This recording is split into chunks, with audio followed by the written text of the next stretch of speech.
Hello, कैसे आप सभी। Next.js में अभी तक हम लोगों ने बहुत सारी चीज़ सीख ली हैं। तो जो इस वीडियो में टॉपिक सीखेंगे हम लोग वो होगा डेटाबेस, जिसमें हम लोग आपको प्रिज्मा ORM के थ्रू डेटाबेस कनेक्ट कराएंगे Next.js में। ठीक है, बट उससे पहले समझते हैं कि प्रिज्मा क्या है। बेसिकली प्रिज्मा एक ORM टूल है, ठीक है, जो जावास्क्रिप्ट और टाइपस्क्रिप्ट एप्लीकेशन के लिए डेटाबेस को मैनेज करना काफ़ी ईजी बना देता है।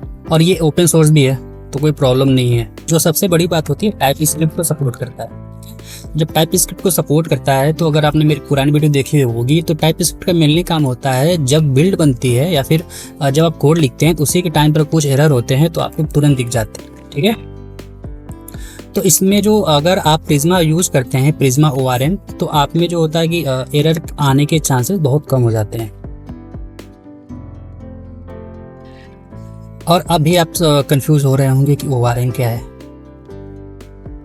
तो इसमें भी कोई प्रॉब्लम नहीं, इसे भी डिस्कस कर लेते हैं हम लोग अभी। ORM क्या होता है? ORM मीन्स होता है ऑब्जेक्ट रिलेशनल मैपिंग। एक्चुअली ये एक टेक्निक होती है जिसमें हम लोग अपने ऑब्जेक्ट्स को उनके डेटाबेस में स्टोर करने के लिए मैप करते हैं। अब ये भी सोच रहे होंगे कि ORM का यूज होता क्यों है और इसे यूज क्यों करना चाहिए। तो जो ORM का सबसे बड़ा फायदा होता है कि SQL डायरेक्टरी लिखने की ज़रूरत नहीं पड़ती है। इन द सेंस कि अगर आपको कोड लिखना है तो लेट सपोज आपको सिलेक्ट स्टार वाले कोड लिखने हैं, ठीक है, तो आप ऐसे सिलेक्ट स्टार फ्रॉम यूजर्स। ये तो बहुत ही सिंपल सा कोड है, बट अगर आपने ORM यूज किया है तो आपको बस इतना करना होगा, find। ये फाइंड में जो आपको दिख रहा है, ये जो भी अलग अलग तरीके के ORM होते हैं उनके अलग अलग होते हैं, ठीक है, तो आपको बस इतना लिखना होगा। बट आप अभी भी कंफ्यूज हो रहे होंगे कि यार इतना ये तो इसमें और इसमें ज़्यादा डिफरेंस तो है नहीं। बट प्रॉब्लम तब आती है जब आप सिलेक्ट जगह बहुत बड़े बड़े क्वेरी बनाते हो, जैसे कि इंसर्ट की हो गई, यूनियन बनाते हो आप। इस टाइप के जो रॉ क्वेरी होती है उनमें एरर आने के चांसेस बहुत ही ज़्यादा होते हैं। बट जब आप ORM को यूज करते हो इसमें एरर आने के चांसेस बहुत कम हो जाते हैं। पहली तो ये होती है कि नीट एंड क्लीन इसके सिंटैक्स होते हैं, और दूसरा ये होता है कि ये जो टाइपस्क्रिप्ट सपोर्ट करता है, तो जब टाइपस्क्रिप्ट सपोर्ट करता है तो एरर तुरंत ही मिल जाते हैं, इंस्टेड कि आप जब कोड रन कर रहे हो और आपके प्रोडक्शन पे कोई इश्यूज आ जाए। ऐसा बहुत कम होता है, ना के बराबर होता है एक्चुअली। तो जो नेक्स्ट टॉपिक हम लोग डिस्कस कर सकते हैं कि यार इसमें इसके एडवांटेजेस क्या हैं। तो ORM से आपको SQL क्वेरीज की टेंशन नहीं रहती है, ठीक है, सब कुछ ऑब्जेक्ट ओरिएंटेड वे में होता है, तो कोड नीट एंड क्लीन होता है। ठीक है, ये तो पहला हो गया। और दूसरा सिक्योरिटी पॉइंट ऑफ व्यू से, ठीक है, इसको लिखता जाता हूँ यहाँ पे। सिक्योरिटी पॉइंट ऑफ व्यू से भी इसमें बहुत अच्छी बेनिफिट होती है अगर आप इसको यूज कर सकते हैं, क्योंकि अगर आपको किसी तरीके कोई अटैक आता है SQL इंजेक्शन से रिलेटेड, ठीक है, ये आपको प्रोटेक्ट करता है किससे? SQL इंजेक्शन से भी। अगर आपको SQL इंजेक्शन नहीं होता है तो उसको थोड़ा सा ओवरव्यू दे देते हैं कि कभी कभी SQL इंजेक्शन के थ्रू आपकी साइट हैक हो जाती है। तो अगर आपको इस पर डिटेल्स चाहिए तो आप मुझे बता सकते हैं। तो जो ORM होता है SQL इंजेक्शन से भी आपको हेल्प करता है, इससे भी आपको प्रोटेक्ट करता है। और क्रॉस डेटाबेस कंपैटिबिलिटी होती है। इसमें क्या होता है कि लेट सपोज आपने अभी आप जो अपने प्रोजेक्ट बनाया, ठीक है, अभी आपने जो जिसमें प्रोजेक्ट बनाया, चाहे आप MySQL यूज किए हो या पोस्टग्रेस यूज किए हो, ठीक है, या फिर आप कोई भी यूज किए हो, चाहे MongoDB यूज किए हो। इन फ्यूचर अगर आपको चाहिए होता है कि MySQL का आपको सारा डेटा पोस्टग्रेस में चाहिए या पोस्टग्रेस का MongoDB में चाहिए, या फिर किसी भी तरीके की अगर आपको डेटाबेस को एक दूसरे डेटाबेस में उसको कन्वर्ट करना हो, तो ये इसमें अगर आपने ORM यूज किया है तो बहुत ही ईजिली हो जाता है फिर। तो अभी तक आपको समझ में आ गया होगा कि ORM क्या है, ठीक है। अब हम बात करते हैं प्रिज्मा। प्रिज्मा जो होता है वो भी एक ORM ही है। तो जो इस वीडियो हम लोग यूज करेंगे प्रिज्मा ORM ही यूज करेंगे। तो इसमें भी सारी बेनिफिट वही होती है। इसमें भी टाइपस्क्रिप्ट होता है, ठीक है, आप टाइपस्क्रिप्ट और जावास्क्रिप्ट सपोर्ट करता है ये, ठीक है। आपको रॉ क्वेरी लिखने की बजाय आपको डायरेक्ट इस तरीके की क्वेरी लिखने की बजाय आप डायरेक्ट नॉर्मली आप इस टाइप की, अगर आपको फाइंड मैंने की जगह फाइंड एक डेटा गेट करना हो तो भी आप ऐसे कर सकते हैं। तो ये सारी बेनिफिट होती हैं। और इसके साथ साथ कुछ माइग्रेशन भी आपको मिल जाते हैं। यहाँ पे डेटा आपको माइग्रेट करना हो तो भी बन जाता है। मॉडल आपको प्रिज्मा मिल जाता है कि प्रिज्मा मॉडल आप बना सकते हैं कि कौन से टेबल का, जैसे कि अगर यूजर्स का टेबल है, ठीक है, और इसमें बहुत सारे कॉलम हो सकते हैं, जैसे कि नेम हो सकता है, ठीक है, ईमेल हो सकता है, ठीक है, मोबाइल नंबर हो सकता है। इनमें क्या होता है कि नेम जो होगा वो तो स्ट्रिंग होगा, ये अभी आप डिफाइन कर सकते हैं, ये भी स्ट्रिंग होगा, ठीक है। और जब ये मोबाइल नंबर होगा ये नंबर हो सकता है। ठीक है, इस टाइप की फंक्शनलिटी भी प्रिज्मा में आपको मिल जाती है। सारी चीज़ें भी हम लोग इस वीडियो में देखेंगे। तो अभी आप समझ गए होंगे कि प्रिज्मा और ORM क्या होता है। तो जो हम लोग इस वीडियो में यूज करेंगे, हम लोग प्रिज्मा ORM यूज करेंगे। तो जो सबसे पहले चीज़ें इंस्टॉल करेंगे हम लोग, ठीक है, मैं एक्चुअली सूडो यूज कर रहा हूँ। आपको अगर आप विंडोज़ में कर रहे हो तो कोई प्रॉब्लम नहीं है, आपको सूडो नहीं यूज करना चाहिए। तो मेरा सिस्टम ऑलरेडी इंस्टॉल है, तो आपको कमांड बता देते हैं। ठीक है, जो कमांड आप यूज करके इंस्टॉल करेंगे प्रिज्मा। ठीक है, पहला कमांड ये हो जाएगा, और जो दूसरा कमांड होगा आपको npm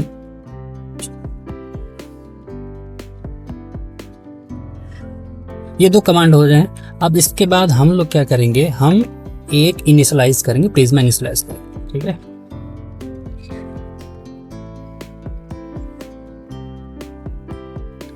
npx। तो आपने नोटिस किया होगा जैसे हम लोगों ने कमांड रन किया और कमांड जैसे सक्सेस हुआ, यहाँ पर एक फोल्डर बन गया प्रिज्मा और इसके अंदर एक फाइल बन गई schema.prisma। तो जब आप इसे ओपन करेंगे तो आपने नोटिस किया यहाँ प्रोवाइडर में पोस्टग्रेस लिखा हुआ है। ठीक है, अब आपके ऊपर डिपेंड कर रहा है कि आप कौन सा यूज करें। पोस्टग्रेस अगर आपको यूज करना है तो आप इसे चेंज ना करो। ठीक है, अगर आपको MongoDB यूज करना है तो MongoDB डाल सकते हैं, या MySQL यूज करना है तो MySQL डाल सकते हैं। अभी के लिए हम लोग इसमें MySQL डालेंगे क्योंकि हमें जो यूज करना है MySQL यूज करना है। तो इसे डालेंगे और इसे करेंगे सेव। तो ये हो गया, MySQL हमारा बन चुका है। और यहाँ पर देखो इसने बताया, ऑलरेडी बता रहा है कि env का डेटाबेस जो URL होगा वो पिक करेगा ये। ठीक है, जो डेटाबेस का URL होगा, तो अपना env चेक कर लेते हैं हम लोग। ये होगा डेटाबेस URL। ठीक है, तो जो सबसे पहला इसमें होता है MySQL, दूसरा होता है रूट, आपका रूट जो भी है। ठीक है, देन उसके बाद आप यहाँ एंटर करेंगे पासवर्ड। और अगर आप लोकल होस्ट से कनेक्ट करा रहे हैं MySQL है तो ये इस तरीके से कर सकते हैं। इसको हम लोग बोलते हैं Next.js। ये आपका डेटाबेस होता है एक्चुअली। तो 3306 लोकल होस्ट हो गया। हम लोकल होस्ट से कनेक्ट कराएंगे तो हमारे लिए बेस्ट है। हम इसे चेंज कर देंगे, अपना रूट जो हमारे मेरे सिस्टम का वो डाला जाएगा, बट आप लोग अपने अकॉर्डिंग इसे चेंज कर सकते हैं। ठीक है, तो इसे सेव करते हैं और एक बार इसे क्लोज करते हैं। तो env फाइल को चेंज हो चुकी है सारी चीज़ें। अब हम लोग चलेंगे फिर से schema.prisma में। ठीक है, जैसा कि मैंने बताया था पहले कि आपको यहाँ पर जो माइग्रेशन वाली चीज़ें होती हैं वो इसमें मिल जाती हैं। तो यहाँ पर हम एक माइग्रेशन के लिए डेटा डालेंगे। तो मॉडल स्टार्ट करते हैं एक। ठीक है, अगर आप, ठीक है, तो आईडी स्ट्रिंग है। अगर आप इसका मतलब नहीं समझते हैं तो इसका मतलब ये है कि ये ऑप्शनल है। ठीक है, ये जरूरी नहीं कि ये मैंडेटरी ही होगा जब डेटा इंसर्ट के टाइम पर। ये 2 डेटा है हमारे पास। अब हम लोग इसकी माइग्रेशन चलाएंगे और देखेंगे कि डेटा ये जब हम लोग माइग्रेट करेंगे इसको डेटा, तो जो यूजर्स का जो टेबल होगा बाय डिफ़ॉल्ट हमारे डेटाबेस में क्रिएट हो जाएगा। ठीक है, और हम लोग इसको सेव करते हैं।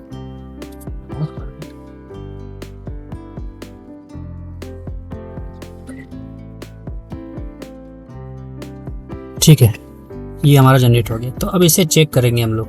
तो चेक करने के लिए आपके पास अगर आपका आपने MySQL लोकल होस्ट पे इंस्टॉल किया है तो आप यूज कर सकते हैं, बट अदरवाइज आप PHP MyAdmin यूज कर सकते हैं। URL बेस्ड होता है, मेरे लिए थोड़ा ज़्यादा कंफर्ट होता है इसलिए यूज करते हैं। तो PHP नाम से ये मत समझना कि आपके PHP के लिए ही होता है, आप इसे यूज कर सकते हैं किसी। तो हम लोगों ने जो डेटाबेस क्रिएट किया था अभी नहीं दिख रहा है, तो इसको रिफ्रेश करते हैं। हमारा डेटाबेस कनेक्ट हो चुका है। उसका एक टेबल चेक कर लेते हैं, जो टेबल हम लोगों ने बनाया है वो टेबल आ गया है कि नहीं। आ गया। ID, name, email, image, password created, सारी चीज़ें आ गई हमारे पास।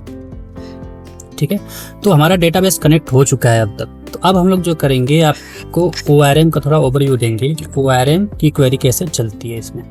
तो ORM की क्वेरी चलाने के लिए हम लोग एक DB फाइल बनाएंगे। तो जो DB फाइल बनाएंगे हम लोग, उसे हम लोग लैब के अंदर एक db.ts का बनाएंगे। हम लोग नॉर्मली बना रखा है। तो इस पर क्लिक करेंगे तो आपको ये कोड चाहिए होगा। ये डेटाबेस से प्रिज्मा क्लाइंट को जब कनेक्ट करना होता है उसके लिए चाहिए होगा। तो ये मैंडेटरी फाइल है। आप इसे कहीं भी फोल्डर में रख सकते हैं, कोई प्रॉब्लम नहीं है कि आपको इसे यहीं रखना है। ठीक है, हम प्रिज्मा क्लाइंट कनेक्ट करते हैं और ग्लोबल वेरिएबल पे इसे डिफाइन करते हैं। तो ये हो गया। अब हम लोग कनेक्शन बन गया हमारा, सारी चीज़ें हो गई। अब हम लोग चलते हैं SRC ऐप। तो ये हमारा होम पेज है, प्रोजेक्ट को रन कर लेते हैं, देख लेते हैं कि रन हो रहा है कि नहीं। ठीक है, ये हो रहा है रन। और हम जब अपने पेज डॉट आपके पास दिखाने के लिए हम लोग यहाँ पर एक कोड लिखे कि डेटाबेस में डेटा सेव कैसे होगा, db डॉट, ये देखिए जो अभी हम लोगों ने फाइल जो क्रिएट किया यूटिल, यहाँ पर ऐसे कॉल होगा। जब आप डेटाबेस से कनेक्शन बनाएंगे तो उसको कॉल करना होगा, ठीक है। तो जो हम लोगों ने मॉडल क्या बनाया था, यूज़र, ठीक है। और पर्सन है,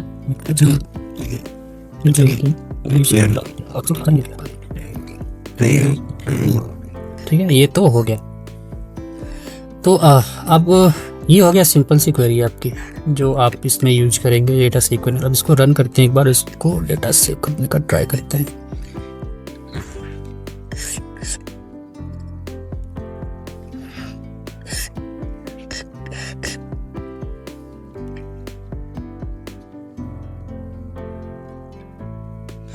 ठीक है, तो एरर एक्चुअली कुछ नहीं था, हमें बस कोड लिख के उसे रन करना है क्योंकि डेटा जैसे हम लोग सेव करते थे डेटा ऑलरेडी क्रिएट हो जा रहा था, तो इसलिए प्रॉब्लम आ रही थी, ठीक है।